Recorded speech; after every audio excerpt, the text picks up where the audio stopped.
آنکھ سے دیکھنا۔ اور بڑا دلچسپ نقطہ جو ہے ایمانی نقطہ، اس کو ذہنوں میں محفوظ فرما لیں۔ ابھی نبی کریم صلی اللہ علیہ وسلم کی جو بشری حیات ہے دنیا کے اندر، آپ کی ابھی ولادت بھی نہیں ہوئی تھی، ابھی حضور کی ولادت نہیں ہوئی تھی۔ تو رب یہ جو واقعہ بیان ہو رہا ہے اس کے 50 دن کے بعد نبی کریم صلی اللہ علیہ وسلم کی ولادت ہوتی ہے۔ حضور کی ولادت 50 دن کے بعد ہے، اور رب ابھی یہ فرما رہا ہے الم ترى، اے میرے حبیب تو نے نہیں دیکھا کیف فعل ربک، تیرے رب نے کیا کیا، کیسے کیا، کس کے ساتھ، بے اصحاب الفیل، وہ جو ہاتھیوں والے آئے تھے۔ سوال یہ ہے کہ نبی کریم صلی اللہ علیہ وسلم سے یہ جو رب کہہ رہا ہے کہ کیا تو نے نہیں دیکھا، تو معلوم ہوا کہ رب نے پہلے اپنے حبیب کو دکھایا ہے۔ اور ہمارا یہ عقیدہ ہے کہ حضور نبی کریم صلی اللہ علیہ وسلم اولین و آخرین، سارے آپ کو اللہ تعالیٰ نے سارے علوم عطا فرمائے ہیں، اور اس کا ایک نہیں تو قرآن کریم کے اندر تو سینکڑوں مقامات جو ہیں وہ آپ کو نظر آئیں گے کہ رب تبارک وہاں سے شروع ہو جائے گا۔ وَإِذْ قَالَ رَبُّكَ لِلْمَلَائِكَةِ إِذْ قَالَ رَبُّكَ لِلْمَلَائِكَةِ إِنِّي جَاعِلٌ فِي الْأَرْضِ خَلِيفَةً، اے میرے حبیب ذرا وہ منظر یاد کرو جب تیرے رب نے فرشتوں سے یہ کہا تھا کہ میں اپنا ایک خلیفہ نائب مناب زمین میں بنانے والا ہوں۔ وہ جو موجود ہوگا تو وہ دیکھے گا نا۔ تو حضور پاک صلی اللہ علیہ وسلم، ہمارا یہ عقیدہ ہے کہ نبی کریم صلی اللہ علیہ وسلم کو سب سے پہلے حضور کا نور پیدا کیا گیا ہے۔ البتہ یعنی ایک ہے آپ کی خلقت، ایک ہے آپ کی ولادت، ایک ہے آپ کی بعثت، اور ایک ہے آپ کی رحلت۔ خلقت کیا ہے؟ اول ما خلق اللہ نوری، اللہ تعالیٰ نے سب سے پہلے ساری کائنات سے پہلے میرے نور کو پیدا فرمایا، یہ حضور کی خلقت ہے۔ اور ولادت کیا ہے؟ 12 ربیع الاول کی رات کو صبح صادق کے وقت سیدہ آمنہ سلام اللہ علیہا کے گھر میں جو نبی کریم صلی اللہ علیہ وسلم کی جو پیدائش ہوتی ہے وہ ہے حضور کی ولادت۔ اور بعثت کیا ہے کہ جب 40 سال اس دنیا کے اندر آپ کی عمر مبارک ہوگی تو پہلی وحی آئی، تو اب یہ ہے حضور کی بعثت، اعلان نبوت، اظہار نبوت۔ بعض لوگ یہ کہتے ہیں جی جب 40 سال حضور کی عمر مبارک ہوئی تو اس وقت آپ کو نبوت ملی، نہیں، وہ نبوت اس وقت ملی نہیں، وہ اعلان نبوت ہے، وہ اظہار نبوت ہے۔ نبوت کب ملی؟ وہ آقا سے پوچھو، آقا فرماتے ہیں کنت نبیم و آدم و بین الماء والطین، آدم کا ابھی گارا بھی تیار نہیں ہوا تھا تو میں تو اس وقت بھی نبی تھا۔ وہ نعت بڑا خوبصورت ہے، اس کا وہ مطلع، اے ازل کے حسین، اے ابد کے حسین، کوئی تجھ سا نہیں، کوئی تجھ سا نہیں۔ ازل کسے کہتے ہیں؟ جس کی ابتدا معلوم نہ ہو۔ ابد کسے کہتے ہیں؟ جس کی انتہا معلوم نہ ہو۔ اے ازل کے حسین، اے ابد کے حسین، تجھ سا کوئی نہیں، تجھ سا کوئی نہیں۔ یہ آقا، ان سے رب فرما رہا ہے آپ کی اس دنیا کے اندر ولادت اور ظہور سے 50 دن پہلے ایک واقعہ ہوا ہے۔ ہاتھیوں والے آئے تھے۔ یہ ہاتھوں والے کون تھے؟ یہ یمن کا بادشاہ تھا، اور اس وقت حبش کا علاقہ بھی اس کے زیر اقتدار تھا، ابرہہ۔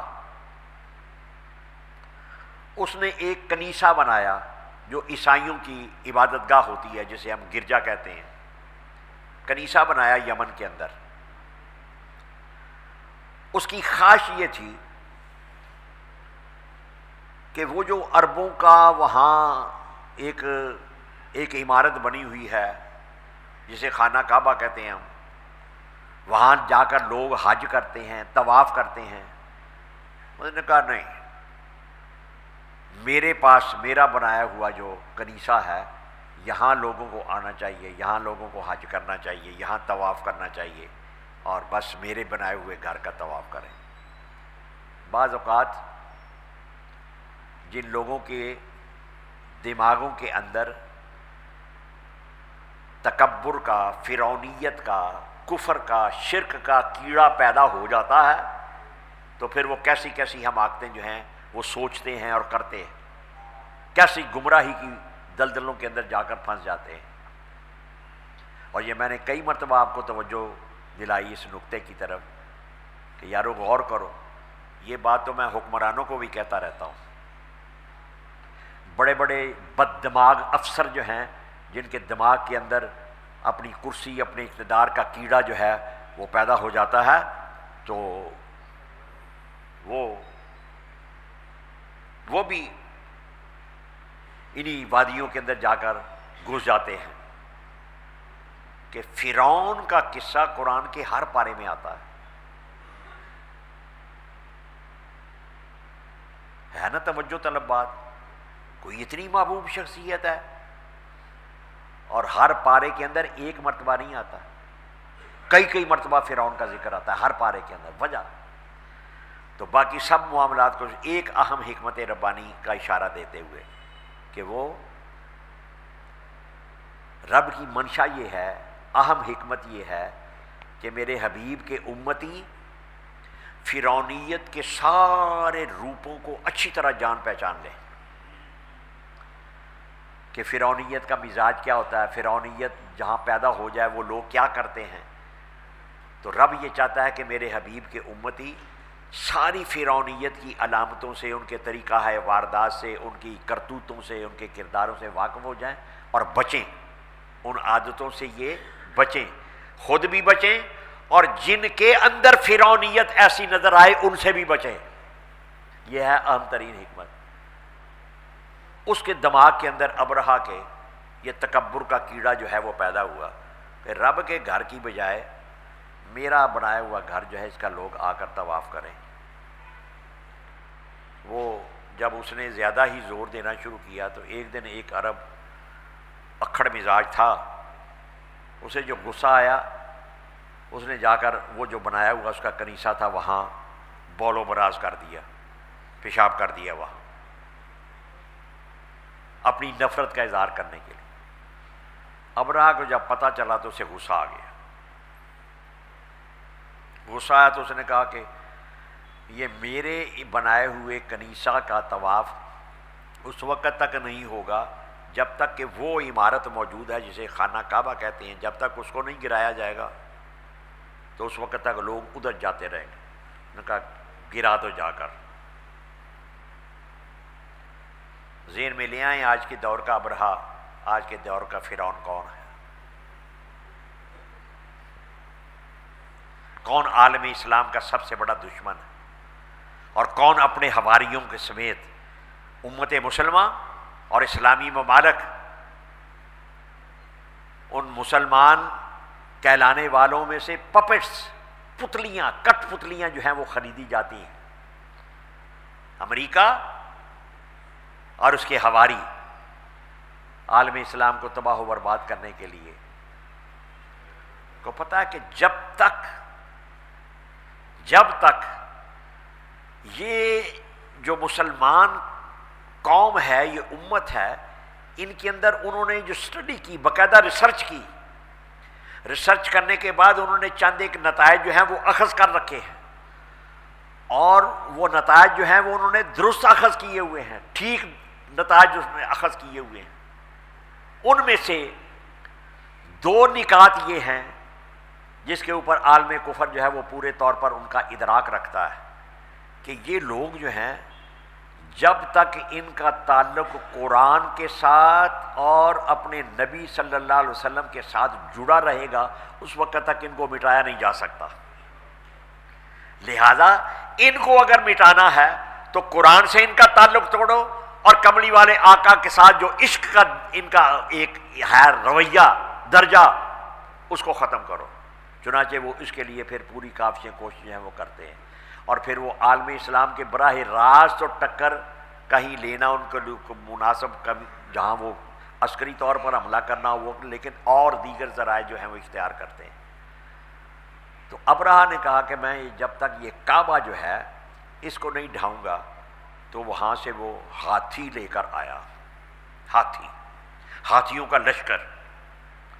اب ان عربوں نے جانوروں کے اندر ہاتھی کبھی دیکھا ہی نہیں تھا۔ ان کے پاس بھیڑ بکریاں، گھوڑے، گدھے، خچر، اونٹ، یہ جانور جو تھے یہ ان کے استعمال میں تھے، اور جدی پشتی طور پر ہاتھیوں کو کبھی نہیں۔ وہ ہاتھیوں کا لشکر لے کر آیا، اور ایک ہاتھی ان میں سے جو بہت بڑا تھا ڈیل ڈول کے اندر، اور وہ گویا کہ ہاتھیوں کے لشکر کا سردار تھا، اس کا نام احادیث میں آیا محمود، اس ہاتھی کا نام تھا محمود، کو لے کر آیا۔ جب نواح میں پہنچے، مکے کے نواح میں پہنچے، تو باہر بہت سارے ان کے جانور جو چر رہے تھے، وہ پہلے تو انہوں نے جانوروں کے اوپر قبضہ کر لیا۔ ان جانوروں کے اندر نبی کریم صلی اللہ علیہ وسلم کے دادا حضرت عبد المطلب کے 200 اونٹ تھے، وہ ابرہہ نے پکڑ لی، باہر ڈیرے لگا دیے، خیمے لگا دی۔ اب عربوں کو بھی، مکے والوں کو بھی پتہ چل گیا کہ ایسے دشمن جو ہے وہ آ گیا حملہ کرنے کے لیے۔ حضرت عبد المطلب جو ہیں وہ ابرہہ کے پاس جا پہنچے، اس کو پتہ کہ بھئی مکے کا سردار آیا ہے، تو پروٹوکول جو ہے وہ ایک جو ظاہری ادب آداب ہوتے ہیں اس نے پورا احترام دیا، اپنے پاس بٹھایا۔ بھئی کیسے آئے؟ کہا کہ میں اپنے اونٹ لینے آیا ہوں۔ اس نے بڑے تعجب کا اظہار کیا کہ میں تو یہ سمجھتا تھا کہ میں تمہارا وہ کعبہ جو ہے وہ ڈھانے کے لیے آیا ہوں، تم اس کے متعلق کوئی بات چیت کرو گے تو تم اپنے اونٹوں کے۔ آپ نے فرمایا کہ وہ اونٹ میرے ہیں، ان کی حفاظت کرنا جو ہے وہ میرا فرض ہے، میری ڈیوٹی ہے، کعبہ جس کا گھر ہے وہ خود اس کی حفاظت کرے گا۔ اس نے آپ کے اونٹ دے دیے، آپ نے وہ اونٹ لیے، واپس آئے، اور اہل مکہ سے یہ کہا کہ اپنے اپنے گھروں کی چھتوں کے اوپر چڑھ جاؤ، یا جن کا زیادہ حوصلہ اگر زیادہ نہیں ہے تو وہ ارد گرد جو چٹانیں ہیں، پہاڑیاں، ان کے اوپر جا کر چڑھ جاؤ۔ لوگوں نے کہا کہ حضور خانہ کعبہ کو وہ گرانے کے لیے آیا ہے، تو وہاں بھی آپ نے یہ کہا کہ تم اپنے گھروں کی حفاظت کرو، کعبہ جس کا گھر ہے وہ خود اس کی حفاظت کرے گا۔ تو وہ پھر رب نے کیا کیا، یہ نقطہ سمجھنے کا ہے۔ وہ رب فرما رہا ہے، اے میرے حبیب صلی اللہ علیہ وسلم، الم تارا، تو نے نہیں دیکھا، کیف فعل ربک، تیرے رب نے کیا کیا باصحاب الفیل، وہ جو ہاتھیوں والے آئے تھے، الم یجعل کیدہم فی تضلیل، کیا ان کا داؤ جو انہوں نے ایک فریب بنایا تھا، جو ایک منصوبہ بنایا تھا، ایک سازش جو ہے وہ کرنے کے لیے، جو تخریب کاری کرنے کے لیے آئے تھے، تو کیا اس کو رب نے ان کو کل عدم نہیں کر دیا، اور ان کی وہ تدبیر جو تھی وہ ناکام نہیں کر دی؟ کیسے کی؟ یہ تو عالمی اسباب ہے نا۔ تو رب نے عالمی اسباب، اس مسبب الاسباب نے کیا کیا؟ وَأَرْسَلَ عَلَيْهِمْ طَيْرًا أَبَابِيلَ، چھوٹی چھوٹی چڑیوں کے جھنڈ جو ہیں وہ بھیج دیے۔ لو، رب کی فضائیہ آ گئی، جی فضائیہ آ گئی، چھوٹی چھوٹی چڑیاں۔ انہوں نے تین سنگریزے، چھوٹے چھوٹے پتھر، ایک چڑیا جو ہے وہ کتنا بڑا پتھر اٹھا سکتی ہے، ایک پنجے کے اندر، ایک چونچ کے اندر، تین سنگریزے انہوں نے اٹھائے ہوئے ہیں، اور وہ رب کی، یہ بم ہو گئے، یہ رب کی فضائیہ کے بم ہو گئے نا۔ وہ آتی تھی چڑیا، اور یہ جو ہاتھیوں والے تھے، ہاتھیوں کا ان کا عالم یہ تھا کہ ہاتھیوں کے اوپر جو سوار ہے، یہ واحد سواری ہے کہ جس کی باگ سوار کے ہاتھ میں نہیں ہوتی۔ جو اوپر سوار ہوتا ہے نا، اونٹ کے اوپر کوئی سوار ہو، کوئی گھوڑے کے اوپر، گدھے کے اوپر، خچر کے اوپر، تو اس کی لگام تو سوار کے ہاتھ میں ہوتی ہے نا۔ لیکن یہ ہاتھی جو ہوتا ہے، اس کو چلانے کے لیے وہ جو اوپر سوار ہے اس کے پاس نہیں، اس کے ساتھ الگ ایک بندہ چلتا ہے جو کو ایک یا دو، وہ اس کو چلانے کے لیے۔ جو اوپر بیٹھا ہوتا تھا اس نے لوہے کا خود ٹوپ وہ سر کے اوپر ہیلمٹ لوہے کا وہ پہنا ہوا ہے، اور زیرہ بختر یعنی لوہے کا سارا ساز و سامان وردی جو ہے وہ سینہ پوش بھی اور سارا لوہے کا۔ وہ چڑیا آتی تھی اوپر سے، وہ ایک سنگریزہ پھینکتی ہے، ایک کینکر، چھوٹا سا کینکر، یہ جو میں اس کو بوم کہہ رہا ہوں نا، رب جس سے چاہے پھر وہ جو مرضی کام لے لے، جی وہ سنگریزہ آ کر اس کے خود کے اوپر، اس کے ہیلمٹ کے اوپر گرتا، اس لوہے کے خود کو چیرتا، اس کی کھوپڑی سے پار ہوتا، کھوپڑی سے اس کی باڈی کے اندر گھستا، باڈی جو ہے اس کو چیرتا ہوا، باڈی کے دو حصے ہوتے ہیں، ایک ہاتھی کے اس طرف گرتا ہے، ایک ہاتھی کے اس طرف گرتا ہے، اور پھر ہاتھی کے جسم کے اندر وہ چنے کے برابر وہ سنگریزہ جو ہے وہ گھستا ہے، اور پھر ہاتھی کے وجود سے پار ہوتا ہوا زمین کے اندر جا کر گھس کے غائب ہو جاتا ہے۔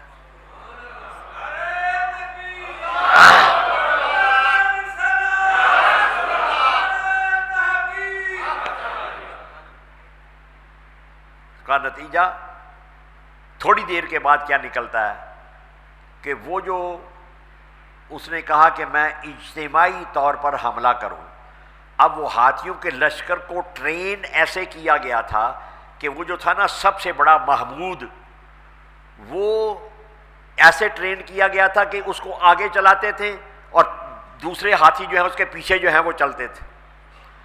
اب اس محمود وہ بیٹھا ہوا ہے، اس کو اٹھاتے ہیں، اٹھا اس کو خانہ کعبہ کی طرف لے جانے کی کوشش کرتے ہیں، وہ ادھر جاتا ہی نہیں ہے، تو چلانے کے لیے اس کو دائیں بائیں یا پیچھے کی طرف لے جاتے ہیں تو ادھر چل پڑتا ہے، خانہ کعبہ کی طرف لے جانے کی کوشش کی جاتی ہے، وہ انکار کر دیتا ہے، وہ جاتا ہی نہیں ہے ادھر۔ لمبا قصہ ہے، اس میں مختصر یہ فَجَعَلَهُمْ كَعَصْفٍ مَّأْكُولٍ، اے میرے حبیب وہ سارا لشکر جو تھا وہ سارا ہاتھی اور ہاتھیوں کے سوار وہ جتنے آئے تھے ان کے جنگجو، ان کو کھائے ہوئے بھوسے کی طرح کر دیا۔ یہ کبھی آپ نے جانور جگالی کرتے ہیں نا، وہ گائے بھینس اونٹ یہ کھاتے ہیں، کچھ جب اپنا غذا کھاتے ہیں تو اخیر میں کھاتے کھاتے اخیر میں تھوڑا سا وہ جگالی کرتے رہتے ہیں، تو آخر میں وہ کھایا ہوا کمزور سا بھوسا تھوڑا سا رہ جاتا ہے، جو بھی وہ کھا رہے ہیں، تو یعنی کل عدم ہو گئے۔ یہ جو رب نے کس کے ساتھ کیا؟ جو رب کے گھر کے اوپر حملہ کرنے آیا تھا۔ نقطہ جو سمجھنے کا سمجھانے کا ہے، آج بھی آپ رب کا گھر جو ہے اس کے اوپر بھی پلاننگ ہے۔ یہ میں آپ کو آخر میں، یہ آج کے خطبے کے آخر میں ایجنڈا عالم کفر کا کیا ہے، ان ایجنڈوں کے اندر آپ کے ملک کے حوالے سے ان کا مطالبہ یہ ہے کہ اسلامی جمہوریہ پاکستان میں سے لفظ اسلامی نکالو، نمبر ایک۔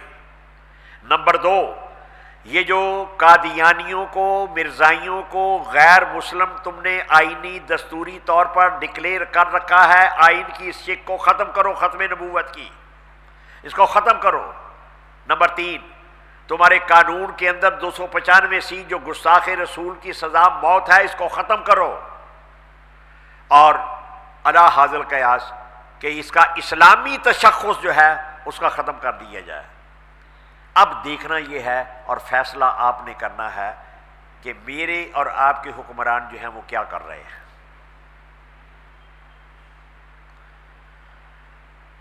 ہمارے وزیر اعظم صاحب نے 1.5 مہینہ پہلے فرمایا تھا کہ میں اس کو لبرل سٹیٹ بناؤں گا، وہ اس کے مطابق، ان کے ایجنڈے کے مطابق چل رہے ہیں۔ کل آپ نے پرسوں یہ اعلان سنا اور اس کا نفاذ بھی ہو گیا سندھ کے اندر کہ ہندوؤں کی ہولی، دیوالی اور ان کے تہوار جو ہیں ان کی چھٹیاں پاکستان کے اندر نافذ کر دی گئی ہیں۔ علامہ اقبال کی چھٹی جو ہے وہ منسوخ کر دی گئی ہوئی ہے، اور آپ کا جو 6 ستمبر کی یوم دفاع کی ایک چھٹی ہوتی تھی وہ بھی منسوخ کر دی گئی ہوئی ہے۔ آپ کے نصاب تعلیم جو بچوں کا تھا اس میں سے قرآن کریم کی وہ سورہ توبہ، سورہ انفال جو جہاد کی آیات تھی وہ ساری نکال دی گئی ہوئی ہے۔ میاں صاحب آپ کس طرف جا رہے ہیں؟ اور بڑے دھڑلے سے رات بھی انہوں نے تقریر فرماتے ہوئے یہ کہا کہ ہندو ہمارے بھائی ہیں، اگر ہندوؤں کے ساتھ ہی بھائی چارہ جو ہے وہ تمہیں اتنا منظور ہے، یہاں پھر اسی کا نتیجہ یہ نکلتا ہے کہ وہ آسیہ مسیح جس کی گستاخی سے جس کو عدالت نے سزائے موت دے رکھی ہے، 4 سال گزر گئے، اس کو پھانسی پہ نہیں لٹکایا، اس عاشق رسول کو پھانسی کے اوپر لٹکا دیا جس کو مقتول کے خاندان نے معافی نامہ بھی لکھ کر دے دیا تھا۔ کیا ہو رہا ہے؟ اور ہمارے اوپر پابندیاں لگنے والی ہیں، مجھے پتا ہے پابندیاں آ رہی ہیں، یہ خطبے یہ عنقریب آپ آرڈیننس دیکھیں گے، یہ خواتین کے حقوق کے حوالے سے ظالموں جتنے یہ دشمن بھی مانتے ہیں کہ خواتین کو جتنے حقوق اسلام نے عطا کیے ہیں دنیا کی کسی تہذیب اور تمدن کے پاس نہیں ہے۔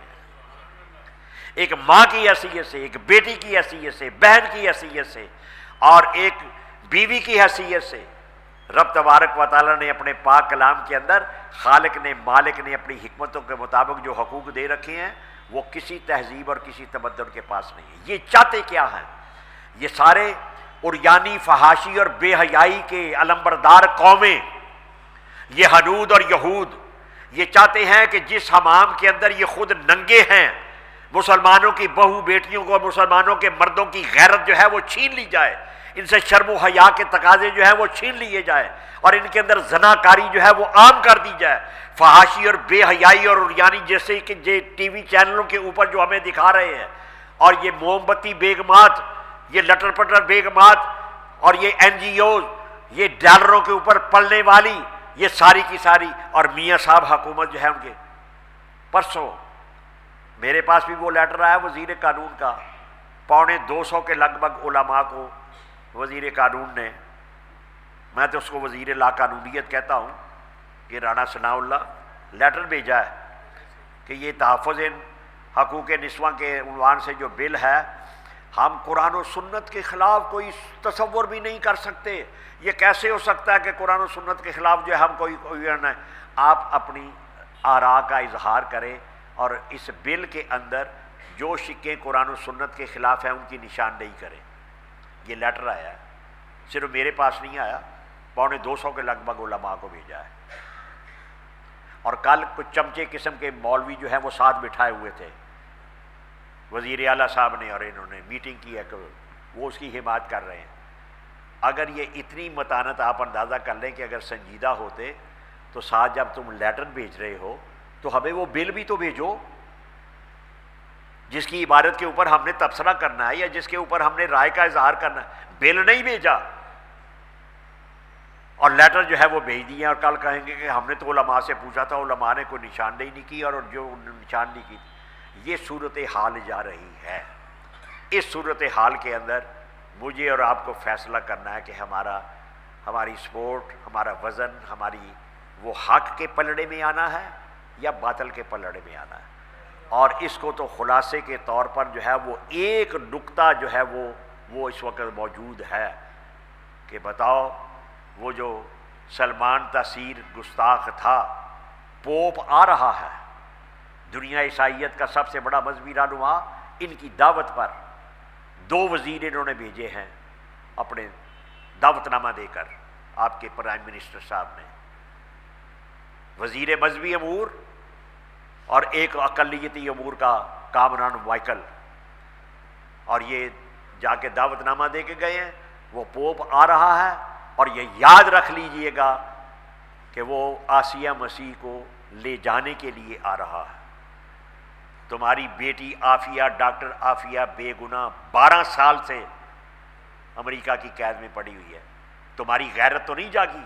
اس کو چھڑانے کے لیے تم کچھ نہیں کر سکے۔ وہ گستاخ رسول جس کو عدالت نے سزائے موت دے رکھی ہے، اس کی رہائی کے انتظامات جو ہیں ایسے حالات کے اندر ان کے جتنے وابستگان ہیں وہ سوچیں، ان کو سمجھائیں۔ ہم ویل وشر ہونے کی حیثیت سے، الدین والنصیحہ، دین خیر خواہی کا نام ہے، ہم خیر خواہی کر رہے ہیں میاں صاحبان آپ کے ساتھ، آپ کو متوجہ کر رہے ہیں۔ یہ چمچے قسم کے مولوی اور پیر اکٹھے کر کے تم ان کے ذریعے سے نجات حاصل نہیں کر سکو گے۔